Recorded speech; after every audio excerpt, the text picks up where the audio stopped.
Fala galera, beleza? Sejam bem-vindos a mais um vídeo do nosso canal. O vídeo de hoje eu já trocar uma ideia sobre o Knip e o Kner High Yield. Você sabe que eu faço os dois juntos, esse combozinho aí, o combo do qualificado.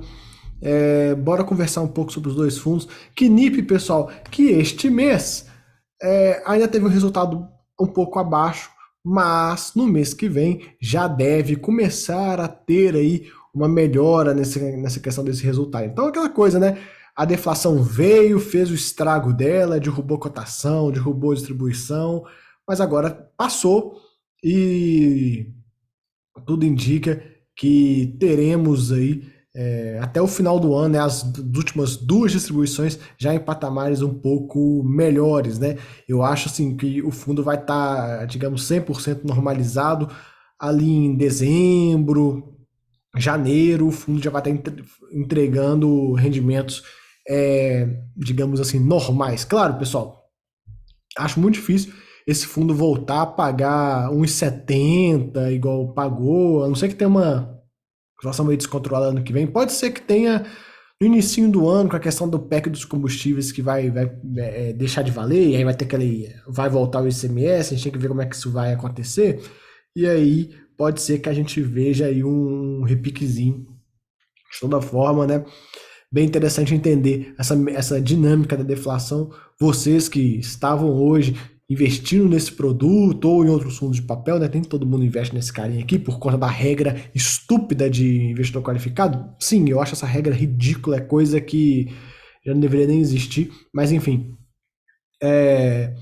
Quem estava investindo nele ou estava acompanhando de perto ou estava em outros fundos passou por um momento aí, digamos, único, né? Acho que dificilmente veremos uma deflação trimestral novamente, viu, pessoal? Acho que vai ser muito difícil da gente ver. Quem sabe daqui a uns 10 anos, se você tiver memória, bom que o vídeo vai ficar, né?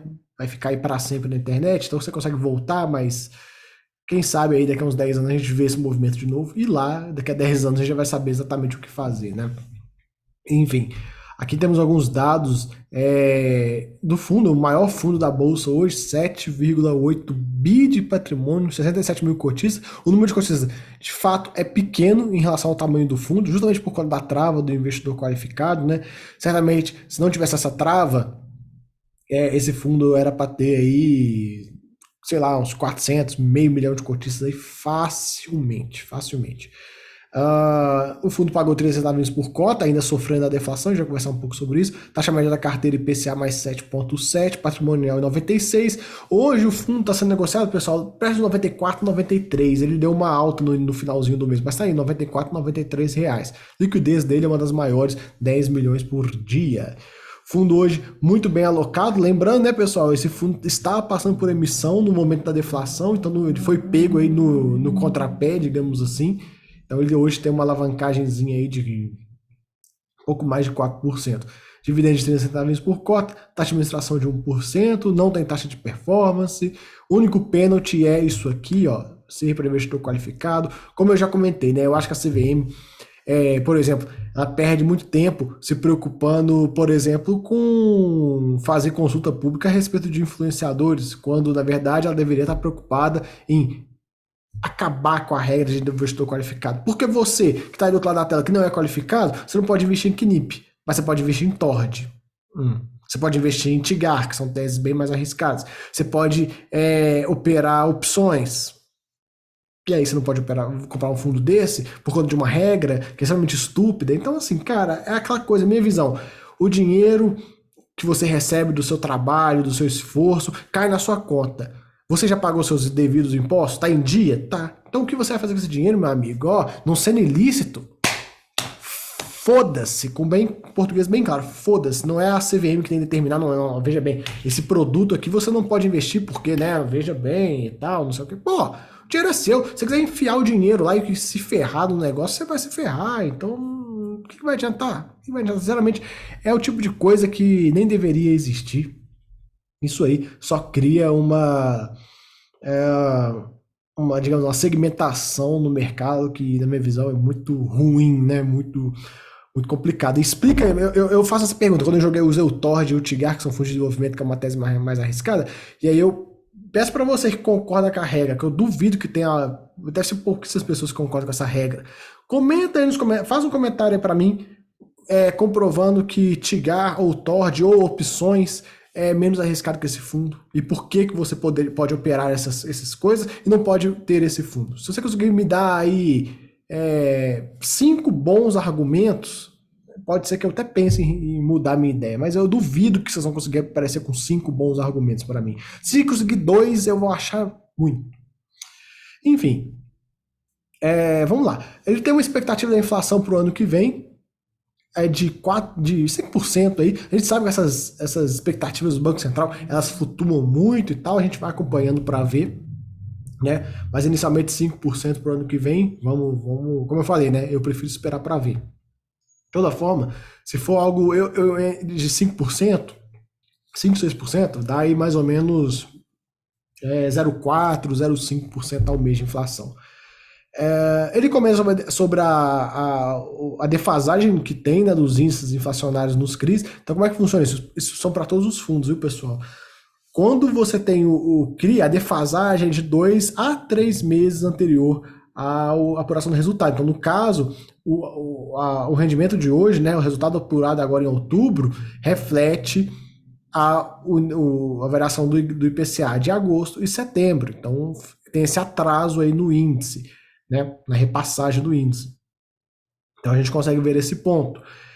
Mês que vem, né, em relação a novembro, né, que vai ser o resultado apurado ao longo de novembro, teremos aí a deflação, né, no caso de setembro, e a inflação de outubro. E a gente tem uma deflação de setembro de menos 0,29 e outubro tudo indica que fechou algo próximo de 0,4 positivo. Então a gente já vai ter aí um resultadozinho positivo impactando na distribuição desse fundo. Como eu já disse, né, a tendência agora dos fundos é só ir para cima. A gente entrou num movimento assim, foi basicamente os rendimentos estavam aqui, veio a deflação, vai fazer uma espécie de vale, né? Deixa eu fazer aqui com a linha, eu já fiz essa linha em outros vídeos, vou pegar aqui essa área em branco do relatório. O que vai acontecer? O que aconteceu, né, no caso? A gente tem a linha de rendimentos, né? Lembrando, os rendimentos não são lineares assim, mas vamos para efeitos de didática que fosse um rendimento linear. Então aqui, ó, a gente tem o pré-deflação. Pré-deflação. Não vou botar essa cedilha não, viu? Não me enche o saco não. Pré-deflação. E aí agora a gente tem o momento da deflação, que foram os 3 meses. O que aconteceu com os rendimentos? Eles deram uma baixada. E a curva não foi basicamente essa. A curva foi mais ou menos isso aqui, ó. Foi uma curva meio que em J. Então a gente teve... Deixa eu pegar outra linha de outra cor. A gente teve a primeira deflação, que foi a mais forte, né? De menos 0,68, que foi essa primeira queda. Aí a gente teve a segunda, que já foi uma queda, já começou a meio que recuperar, né? Deixa eu botar aqui assim, ó, mais ou menos aqui assim, até onde o gráfico fica mais ou menos reto. Essa foi a primeira onda de deflação. Então vamos lá, deixa eu pegar aqui. Aqui, ó, foi a primeira de menos 0,68, acho que foi 0,68, galera, eu não lembro de cabeça, foi por aí. Então, primeira deflação foi isso. O que aconteceu com os rendimentos? Tivemos essa queda aqui. Aí tivemos a segunda deflação, que foi, agora a gente já consegue ter o valor que tem aqui no relatório, que foi algo próximo, menos 0,36. Então aqui, ó, foi menos 0,36. E agora a gente está indo para de menos 0,29, menos 0,29. E agora, deixa eu pegar a minha linha de novo. E agora a gente vai passar para positiva de 0,4%. E aí é o que vai acontecer com os rendimentos. Pode ser que os rendimentos voltem para o patamar pré-deflação? Difícil, como eu falei, eu acho que dificilmente volta. Acho que vai ficar algo mais ou menos assim, ó. Quer ver? Deixa eu reajustar aqui essa linha. Vai ficar algo mais ou menos assim a partir de agora, ó.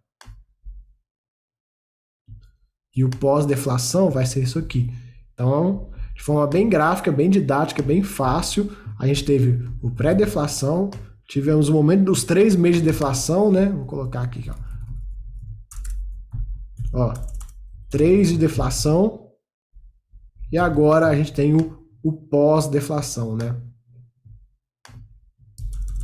Temos o pós. Então, tivemos um momento pré, imaginando rendimentos lineares, não é o caso desse fundo, mas só para a gente entender. Então, tivemos o pré, aí veio a deflação. A primeira de 0,68 jogou os rendimentos lá para baixo.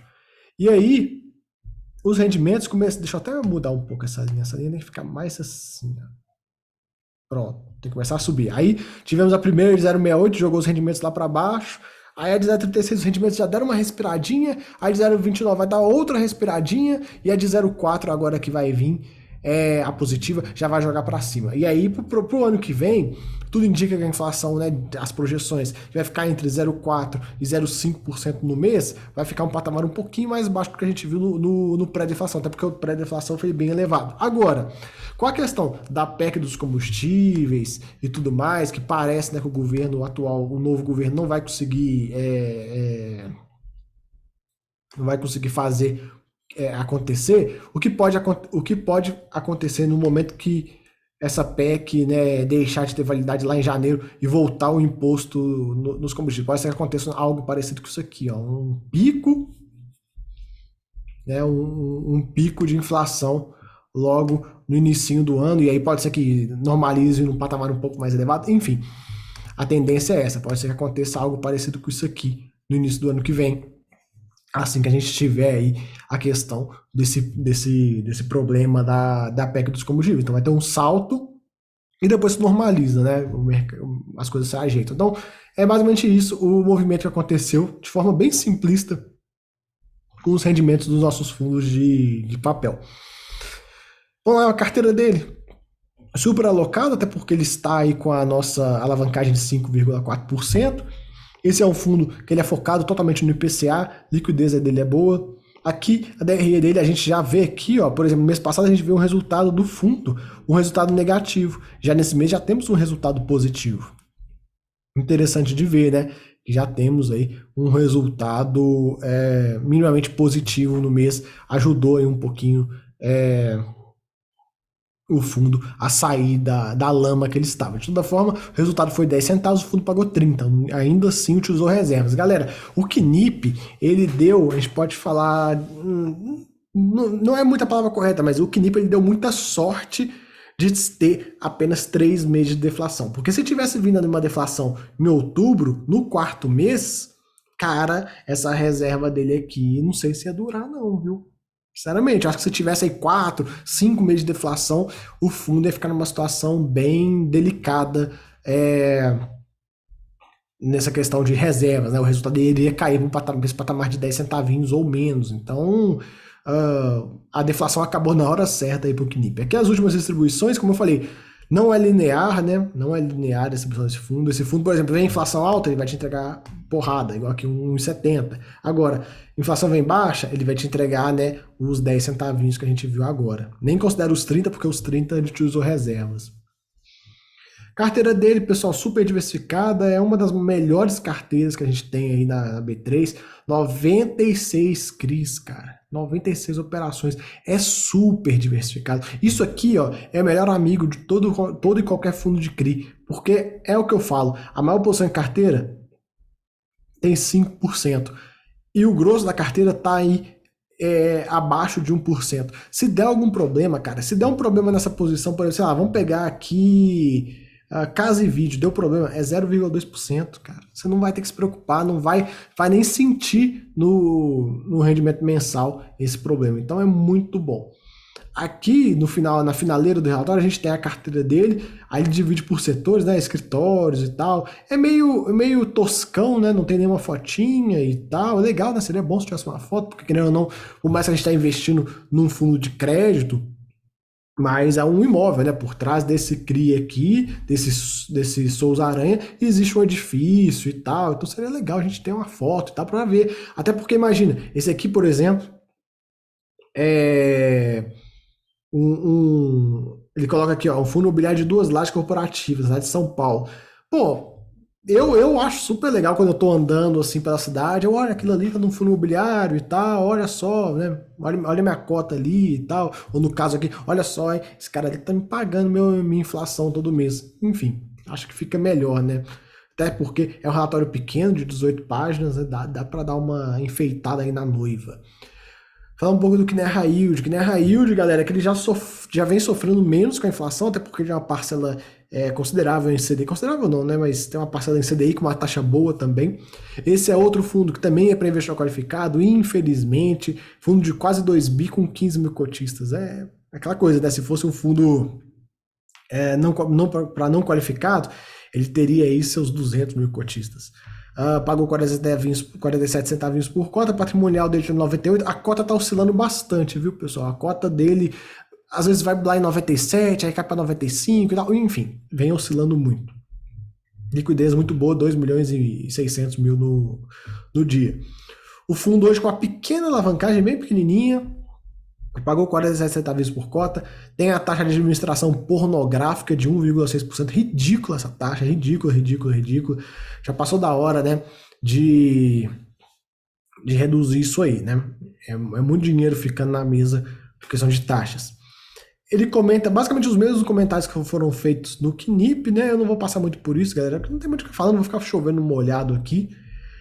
Novas operações, tem esse CRI-GS solto aí, PCA mais 10,5, uma taxa interessante, bem interessante. Lembrando, galera, esse fundo, por mais que o nome dele é Kinea High Yield, aí você vai falar, não, High Yield com taxa de 10,5, ele é um High Yield bem comportado, né? Ele não é aquele High Yield tiro, porrada e bomba que a gente vê por aí. Por isso que eu falo com vocês, tem High Yield tiro, porrada e bomba que tem a taxa média igual desse cara, né? Então, o que você vai investir? Você vai investir num fundo de qualidade igual esse ou num outro raio cheio de tranqueira dentro, cheio de desloteamento, multipropriedade esquisita? Ou você vai investir nisso aqui? Claro que a taxa aqui joga bem contra, mas falando taxa de administração, mas a taxa média da carteira é igual ou melhor do que os outros fundos. Esse aqui, ó, GS solto, é um CRI do financiamento de pequenas centrais hidrelétricas aí para esse grupo GS solto aí. A estrutura conta com fortes mecanismos de controle, dentre eles uma cobertura mínima de 70% do valor das parcelas mensais durante o período de amortização do CRI. E aí tem as garantias da ação fiduciária de cotas de ações da SPE, dos equipamentos, ação fiduciária de contratos e tudo mais, pererê, parará. Aqui é a pequena central hidrelétrica. Galera, essas centrais hidrelétricas de fio d'água, que chama, não é central que tem reservatório e tal. Isso aí tem muita gente fazendo isso no Brasil ultimamente. Você pega, faz só o fio d'água, uma pequena central, pequenininha e tal. Por exemplo, quem investe bastante nesse tipo de central, pra vocês terem ideia, é o Luciano Hang. Luciano Hang da Avan, se eu não me engano, ele tem 3 ou 4 as pequenas centrais hidrelétricas. Então, bem legal. É algo que está começando a surgir com um pouco mais de força. E a gente já viu operações como essa no SNCI. A SNCI também tem uma operação dessa. Agora no Kinea High Yield, nos fundos de infra, tem uma outra coisinha. Tem o fundo de um FIPE do BTG, o BDIV, final IV, que tem uma pequena central hidrelétrica também. Então, assim, é algo que está começando a ganhar força. Galera, essa questão de fundo de CRI, fundo de infra e fundo de agro, isso é muito bom para o Brasil. Vocês não têm ideia o quão bom é esse tipo de veículo. É você pegar e trazer uma enxurrada de dinheiro para o mercado. Então, é o que eu falo sobre a regra de investidor qualificado. FIPE, tem por que ser para investidor qualificado? Não tem. A gente tem que desregulamentar todo o mercado. O mercado tem que ser totalmente desregulamentado. Para quê? Para a gente ter uma enxurrada de dinheiro entrando na economia. Imagina, a gente sabe a quantidade de dinheiro que está lá jogado, parado na poupança que o povo deixa. A gente tem que pegar esse dinheiro, tem que botar aqui, ó, construir uma pequena central hidrelétrica, fazer um loteamento, fazer uma incorporação. O Brasil ainda tem um déficit muito grande habitacional, tem um déficit muito grande de infraestrutura. O agro também tem déficit. Então, são setores que têm tudo para crescer. A gente tem um futuro muito bom pela frente com os fundos. Espero que dê tudo certo, né? Espero que não dê uma merda no meio do caminho e atrapalhe tudo. O fundo, vamos seguir, né? A alavancagem do fundo aí em 2,7%, bem pequenininho. bem sossegado. Carteira hoje do fundo alocada em 18,1% em CDI mais 5,46, muito bom. E o restante, né, 80% em inflação mais 10,29. Cara, taxa boa, viu? Como eu disse, tem fundo de CRI aí cheio de coisa mais cabulosa dentro que tem uma taxa igual. E aí, faz sentido? Não faz, não faz. Sinceramente, não faz. Fundo teve um resultado de 47 centavinhos. Aquela questão que eu comentei com vocês do gráfico que eu acabei de fazer, né? Mergulhou e agora já está voltando. Claro que esse aqui tem CDI, o mergulho é um pouco diferente, mas mergulhou e agora vai voltando. É praticamente um vale, assim, sabe? Praticamente uma recuperação em V. Aqui os últimos rendimentos do fundo, né? Então, conforme a inflação foi acalmando, ele foi diminuindo e agora já está voltando. Carteira dele é diversificada, mas nem tanto quanto o irmão, né? Até porque o Knip tem 7 bi, quase 8 bi, esse aqui tem 2 bi, então tem uma diferença, mas de toda forma é bem diversificado, é bem interessante. A maior posição hoje tem 5,7% da carteira, está quase naquele patamar ideal que eu falo de no máximo 5% em cada uma das operações. Galera, acho que é isso para a gente comentar sobre os dois fundos da Kineva qualificado. Falei bastante, falei muita coisa. Em breve sai o vídeo, né, com outro combo do KNSC, KNCR, KCRE, enfim, os outros fundos da Kineva que ficam fora desse combo, divididos dessa forma, beleza? Então, eu espero que tenham gostado do vídeo. Até a próxima. Fui!